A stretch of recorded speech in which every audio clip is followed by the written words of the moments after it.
Hello guys, मैं हूं माया और स्वागत है आपका अपने चैनल हेलो होम पे। तो फ्रेंड्स, जैसे सामने आप देख रहे हैं, ये है सभी कलेंचो के प्लांट्स। ये पिछले साल के प्लांट है और देसी प्लांट है।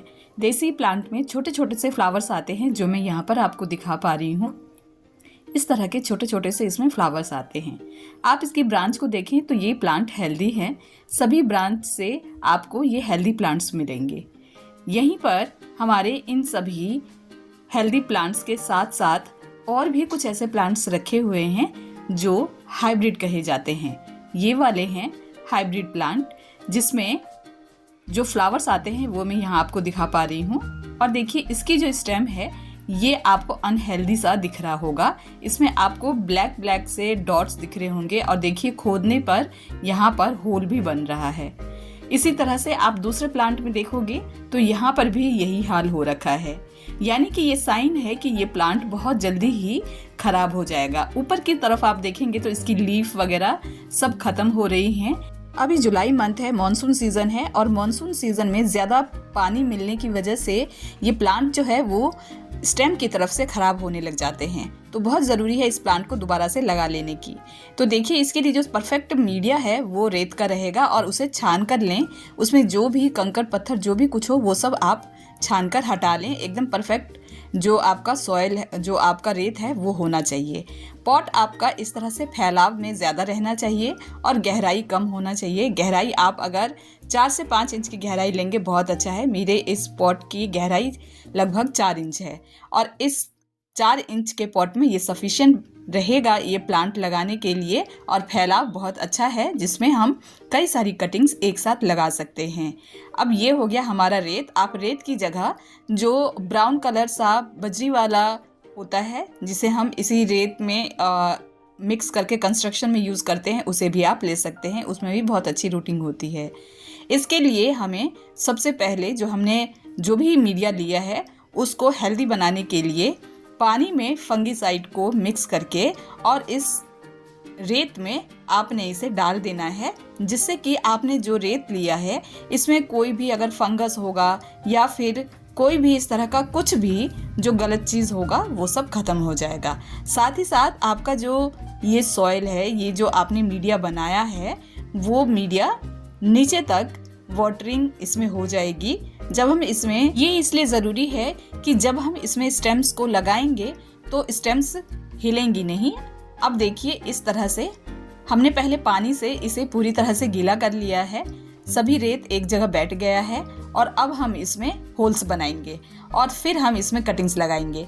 अब ये इसीलिए ज़रूरी रहता है कि अगर आप पहले ही कटिंग्स को लगा देंगे और फिर आप पानी डालेंगे तो उसकी जो जड़ें हैं, जो हमारी जो कटिंग्स होंगी वो हिल जाएंगी और उसकी जड़ें अच्छे से डेवलप नहीं हो पाएंगी, ख़राब ज़्यादा होंगी। तो इसलिए आप पहले पानी डालें और फिर होल्स बनाएं। इसके बाद हम लेंगे कटिंग्स। तो हमारे पास जो भी प्लांट थे, मेरे पास ये लगभग 5 प्लांट है पिछले सीज़न का लगा हुआ, जिसमें एक ऑरेंज कलर है और बाकी सभी ये चारों पिंक कलर के हैं।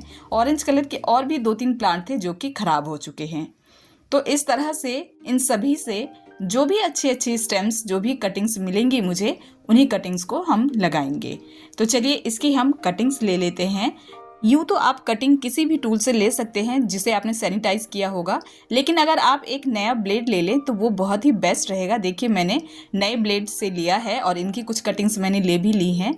नए ब्लेड से जब हम लेंगे तो हमारा जो प्लांट है वो किसी भी फंगस का शिकार नहीं होगा। तो देखिए, आपने एक हेल्दी ब्रांच को चूज़ कर लेना है और उसे कट करना है। टूल आपका एकदम बढ़िया है। अब आपने कटिंग जो लेना है वो आपने 3 से 5 इंच का लेना है। अगर 4 इंच की कटिंग आपकी मिलती है वो सबसे बेस्ट है। तो देखिए, इस तरीके से आपने कटिंग को ले लेना है और कटिंग लेने के बाद अब आगे की प्रक्रिया हम शुरू करेंगे। अब जो भी कटिंग हमने ली है उस कटिंग में हम जो नीचे की लीफ है उसे खाली करेंगे, उसे रिमूव कर देंगे। यानी कि आपके स्टेम में 3 से 4 नोड जो है वो खाली हो जाना चाहिए।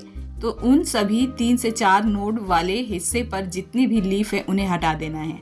तो जैसे आप यहाँ काउंट करेंगे तो देखिए ये 3 हो गए, 3 नोड। अभी मैं और थोड़ा सा आपको दिखाती हूँ। तो मैंने जो खाली किया है 4 नोड तक खाली किया है। अब आप काउंट करिए तो ये 4 नोड हो गए।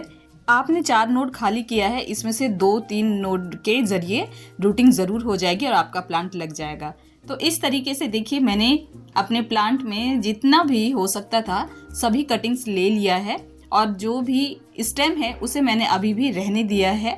एक होप है कि शायद वो प्लांट भी बच जाएं। अगर बच जाते हैं फंगीसाइड का उस पर हम स्प्रे करेंगे, बच गया तो बहुत अच्छी बात है।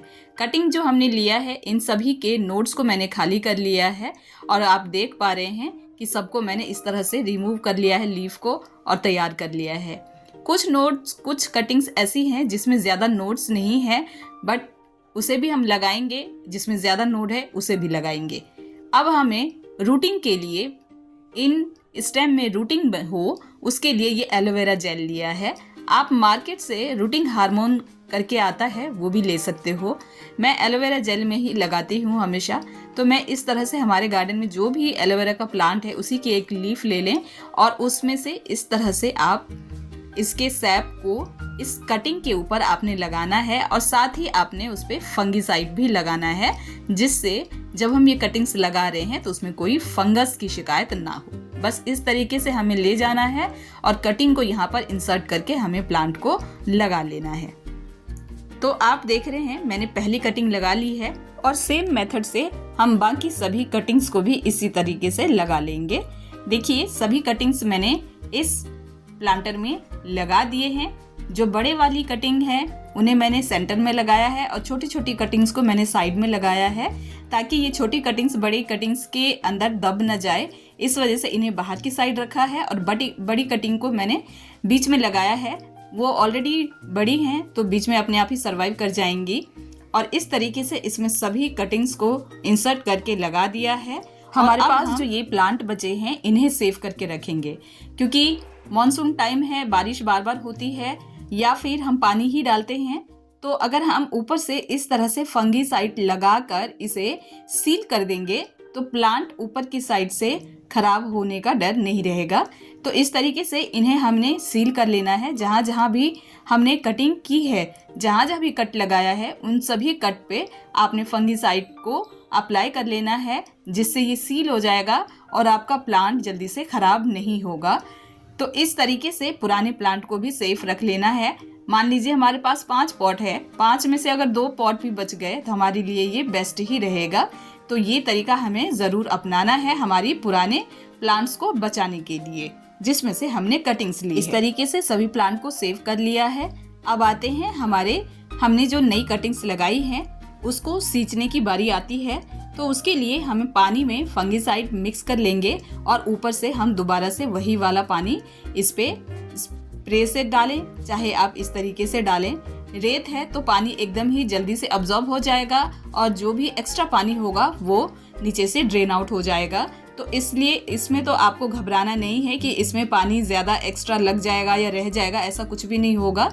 रेत में लगाने का यही बेनिफिट होता है कि एक्स्ट्रा पानी बाहर निकल जाता है और हमारा प्लांट जो है वो जल्दी से अपना रूटिंग कर पाता है और ईजिली ग्रो हो जाता है।